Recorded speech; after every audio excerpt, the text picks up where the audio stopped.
महाभारत के युद्ध के बाद धर्मराज युधिष्ठिर और उनके चारों भाई भीम, अर्जुन, नकुल, सहदेव और द्रौपदी ने सांसारिक जीवन का त्याग करने और स्वर्गारोहण की यात्रा पर जाने का निर्णय लिया। यह यात्रा उनकी आस्था, संयम और त्याग का प्रतीक है।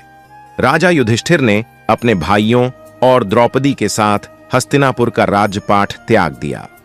उन्होंने अपने भाई अर्जुन के पोते परीक्षित को राजगद्दी पर बैठाया और स्वर्गारोहण की यात्रा पर निकल पड़े। यह यात्रा हिमालय की कठिन चोटियों और विषम परिस्थितियों से होकर स्वर्ग की ओर जाती थी।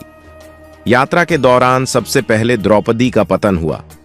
भीम ने युधिष्ठिर से पूछा, महाराज, द्रौपदी क्यों गिरी? युधिष्ठिर ने उत्तर दिया, द्रौपदी अर्जुन से विशेष प्रेम करती थी, जबकि उसे सभी भाइयों से समान रूप से प्रेम करना चाहिए था। इसी कारणवश वह इस यात्रा में आगे नहीं बढ़ पाई। द्रौपदी के बाद सहदेव गिरे। भीम ने युधिष्ठिर से फिर पूछा, सहदेव क्यों गिरे? युधिष्ठिर ने कहा, सहदेव को अपने ज्ञान पर बहुत अभिमान था। वह अपने आप को सबसे बड़ा ज्ञानी मानता था। यह अहंकार ही उसकी पतन का कारण बना। सहदेव के बाद नकुल गिरे। भीम ने प्रश्न किया, नकुल क्यों गिरे? युधिष्ठिर बोले, नकुल को अपने रूप और सौंदर्य का अत्यधिक गर्व था। वह सोचते थे कि कोई उनसे सुंदर नहीं है। उनका यह अहंकार ही उनका पतन बन गया। आगे चलकर अर्जुन का पतन हुआ। भीम ने फिर पूछा, अर्जुन क्यों गिरे? युधिष्ठिर ने उत्तर दिया, अर्जुन को अपने युद्ध कौशल और वीरता पर बहुत गर्व था। उन्होंने कई बार प्रतिज्ञाएं की, जिन्हें वे पूरी नहीं कर सके। उनका गर्व ही उनके पतन का कारण बना। आखिरकार भीम भी गिर पड़े। भीम ने युधिष्ठिर से आखिरी बार पूछा, महाराज, मैं क्यों गिरा? युधिष्ठिर ने कहा, भीम, तुम्हें अपने बल का बहुत गर्व था। तुमने भोजन और अपनी शक्ति पर कभी नियंत्रण नहीं रखा। यही तुम्हारे पतन का कारण बना। युधिष्ठिर एकमात्र पांडव थे जो बिना गिरे स्वर्ग की ओर बढ़ते रहे। उनके साथ धर्मराज यमराज के रूप में एक कुत्ता भी था, जो पूरी यात्रा में उनके साथ रहा। यह कुत्ता युधिष्ठिर के धर्म, सत्य और न्याय के प्रतीक के रूप में उनके साथ था।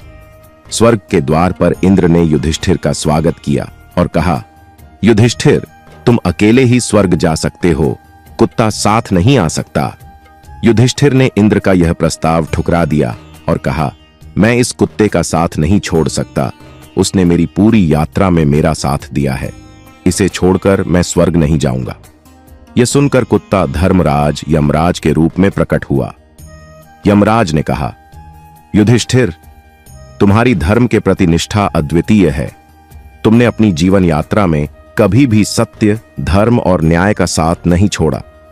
यही तुम्हारी असली परीक्षा थी। युधिष्ठिर के सत्य और धर्म के प्रति निष्ठा से प्रसन्न होकर उन्हें अपने भाइयों और द्रौपदी से स्वर्ग में मिलने का आशीर्वाद मिला।